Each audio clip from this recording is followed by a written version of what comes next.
किसान भाइयों, ये हमारे मित्र हैं मंगल जी। ये ज़िला सीतापुर से हैं और इन्होंने यहाँ पे पूसा 1692 बासमती की नर्सरी तैयार करी है। और इनसे आइए जानते हैं कि इन्होंने नर्सरी तैयार करने में क्या सावधानियाँ बरती, बीज कैसे प्राप्त हुआ और कैसे इन्होंने इसके रखरखाव किया है। मंगल जी नमस्कार। नमस्कार जी। मेरा नाम मंगल सिंह है। मैं ज़िला सीतापुर में तहसील सीतापुर ब्लॉक परसंडी के तहत ग्राम अढ़ावल खुर्द गाँव मेरा पड़ता है, जहाँ का मैं निवासी हूँ। और ये हमारी लगभग 20 किलो हमने नर्सरी जो डाली थी, 20 किलो हमारा धान पड़ा था। इसमें पूसा 1692 जो नई वैरायटी है, जो 110 से 115 दिन में ये तैयार हो जाती है। इसका सीड एक्चुअली हमारे यहाँ पे जो केवी के कटिया पड़ता है, वहाँ पे एक वैज्ञानिक हैं, उनसे मैंने नंबर ले करके उन्होंने नंबर दिया था। तो उदय जी हैं ये, उन्होंने नंबर हमको एक सीट की व्यवस्था कराई थी। इसकी नर्सरी हमने 31 मई को डाल दी थी, जिसका आज 26वां दिन है। और अभी आप जैसे देख रहे होंगे वहाँ पे लेबल लगी हुई है और नर्सरी से एक बेड दिख रहा होगा। जैसे कि हम नवी जी आप दिखाइएगा कि एकदम लेवल लगा के तैयार हो गया, जिसमें कि सुबह में जो है इसमें प्लांटेशन कराया जाएगा। तो अभी हमने इसकी तैयारी में जब हमने तैयारी की थी खेत की, तो खेत में एक्चुअली हमने बेसल में कुछ नहीं, हमने इसमें 3 किलो सुपर, लगभग 1.5 किलो यूरिया दी थी और लगभग 3 किलो पोटाश दी थी। ये जब हमने खेत को तैयार किया था, उसके बाद में जब पानी चला था उसमें फेंकवा दी थी। उसके बाद में अभी क्या है कि धान को हमने 24 घंटे के लिए पानी में भिगो दिया था, फिर निकाल के उसको टाट के बोरे में हमने 12 घंटे के लिए रख दिया था। तो उसमें अंकुरण निकल आया था, उसकी हमने बुआई करा दी थी। जैसे कि आप देख रहे हैं कि ये हमारा जो नर्सरी है, ये ठीक ठाक टेम्परेचर को झेलते हुए तैयार हुई है।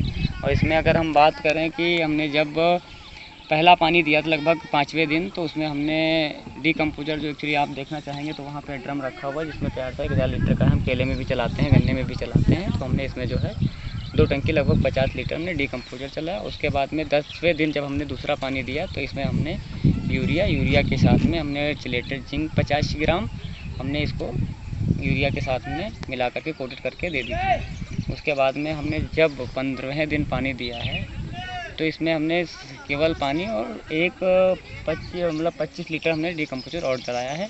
आप जैसे कि देखना चाहेंगे, कोई हमने हर्बिसाइड इसलिए यूज नहीं किया है कि हर्बिसाइड इसमें कुछ शुरुआत से कुछ दिखा नहीं, जर्मिनेशन के बाद में एक आधा था भी, तो इसलिए कोई भी हर्बिसाइड जैसे आप देख रहे होंगे तो बहुत ज़्यादा एक आधा खर कहीं पे है, तो बहुत ज़्यादा कोई खर नहीं है।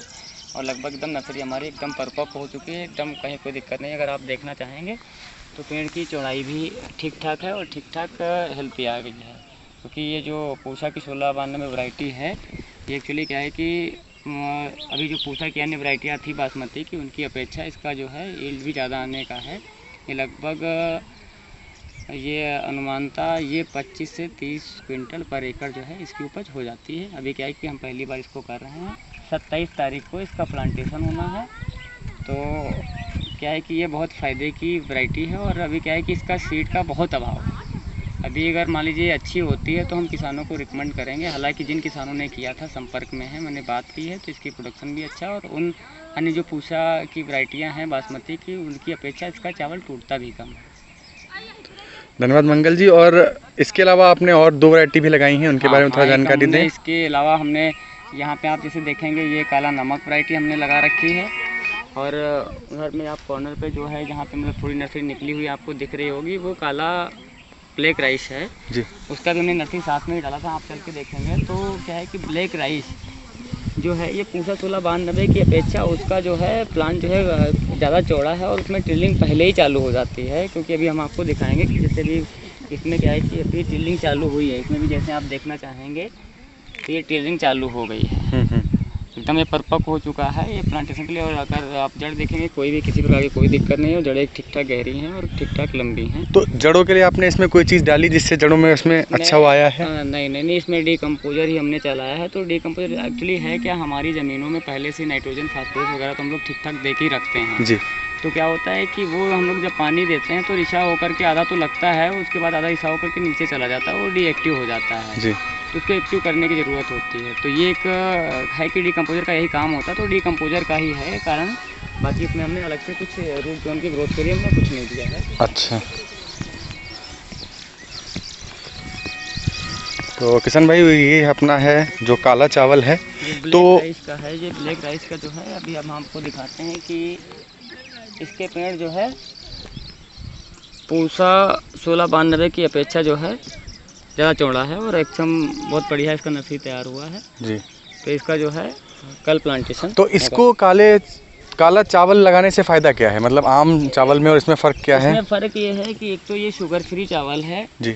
और इसका खीर बहुत अच्छा बनता है। अभी अच्छा। क्या है कि इसका चावल जैसे अभी हम लोग उबाल के गेहूँ खाते थे, हाँ हाँ। तो शुगर फ्री है तो इसमें थोड़ा मिठास नहीं होती है, तो चावल तो उतना स्वादिष्ट नहीं बनता है, लेकिन शुगर फ्री है जो कि मरीजों के लिए बहुत लाभकारी होता है शुगर के, तो इसलिए इसका जो है ये एक प्रकार से कह सकते हैं कि मेडिसिन टाइप का चावल है और इसका खीर बहुत अच्छा बनता है। अच्छा, और काला नमक आपने पहली बार लगाया है इस बार? काला नमक हम इस बार पहली बार कर रहे हैं, क्योंकि तो हम तो इसके बारे में ये बोलते हैं कि सिद्धार्थनगर तरफ ज़्यादा होता है, इसमें वैरायटी भी अच्छी आती है। सिद्धार्थनगर की तरफ होता है, लेकिन अभी महमूदाबाद क्षेत्र में जो हमारे उदय जी हैं वो इस क्षेत्र में कर रहे हैं और एक्चुअली उन्होंने किया है तो होती है और यील्ड भी ठीक ठाक आ जा रही है। अच्छा। और अन्य किसान हैं, 2-3 संपर्क में हमारे किसान हैं, वो भी कर रहे हैं, तो अपने यहाँ भी इसकी पैदावार हो जाती है। हाँ, एक दिक्कत है कि उतना सुगंध नहीं रहता है, सुगंध में कुछ उसके अनुपात में लगभग कमी आएगी, है, लेकिन प्रोडक्शन हो जाता है। अच्छा, तो किसान भाइयों, मंगल जी ने देखिए यहाँ पे केला भी लगा रखा है, इसके अलावा ये हमारा जहाँ पे धान लगा रहे हैं, तो इसके अलावा आप और क्या क्या लगाने के बारे में इस विषय में सोच रहे हैं? हमारा जो है अभी तक तो हम परंपरागत किसानी जैसे करते चले आ रहे थे, धान गेहूँ गन्ना जी। तो वो तो हम करते ही करते हैं, क्योंकि सीधी सी बात है कि किसी भी चीज़ को अगर हम आवश्यकता से अधिक पैदा करना चालू कर देते हैं तो सीधी सी बात है हम लोगों का लाभ वहाँ से घटना चालू होता है। हम लोग कोसते सरकार को हैं, जो कि पूर्णतः गलत होता है। अभी क्या कि ज़रूरत से ज़्यादा अभी धान गेहूँ का ये है कि मान लीजिए ठीक ठाक प्रोडक्शन हो जा रहा है, तो अभी क्या है कि हम जो है अभी हमारा आगे का प्लान है कि हम 2 एकड़ अपना शिमला मिर्च और स्ट्रॉबेरी करना है, उस पर सरकार से अनुदान भी है। अच्छा। कैट वगैरह मिल जाती हैं और स्ट्रॉबेरी पे इस बार अनुदान आने का है। जिला उद्यान अधिकारी से जो बात हो रही है, अभी संपर्क में हैं हम लोग, उन्होंने डिमांड की है और बजट आने का उम्मीद भी है। इस बार लक्ष्य उन्होंने 15 हेक्टेयर का भेजा है, तो कुछ ना कुछ आएगा। तो अभी क्या है कि सरकार भी बहुत फोकस कर रही है कि आप लोग ज़रूरत की चीज़ें उगाएँ, और वो चीज़ें जो ऑलरेडी हमको बाहर से लेकर के महंगे रेटों में लेनी पड़ती हैं, अगर हम लोग उसको करते हैं तो उसमें ज़्यादा फ़ायदा होगा। धन्यवाद मंगल जी। तो किसान भाइयों, मैं इसका अपडेट आपको देता रहूँगा, उसके बाद इसमें क्या रिस्पॉन्स आता है, कैसा इसमें आप कैसे इसकी उपज आती है, तो हम पूरा इसका वीडियो बनाएंगे, कई पार्टों में बनाएंगे, जिससे आप इसकी पूरी जानकारी ले सकें, क्योंकि 1692 आपकी नई वैरायटी है, तो हम चाहते हैं कि ज़्यादा से ज़्यादा किसान इसको जाने और लगाएं। वैज्ञानिकों का भी कहना है, कई अनुसंधानों का भी कहना है, और हमारे जिनसे हमने सीड अरेंज किया उनका भी कहना है कि चावल इसका अन्य बासमती की अपेक्षा बहुत कम टूटता है। अच्छा, तो किसान भाइयों, ये पूरी जानकारी थी पहले पार्ट की। और एक चीज़ और मैं जोड़ना चाहूँगा कि जो पूसा 1692 है, ये आपकी बौनी प्रजाति है, तो इसमें आपका जो झंडा रोग है ये कम लगता है और आपकी गिरने की समस्या भी थोड़ा कम होती है। तो मिलते हैं अगली बार और आपको दूसरा पार्ट बताते हैं कि हम कैसे आगे का काम करते हैं। बहुत बहुत धन्यवाद मंगल जी, नमस्कार।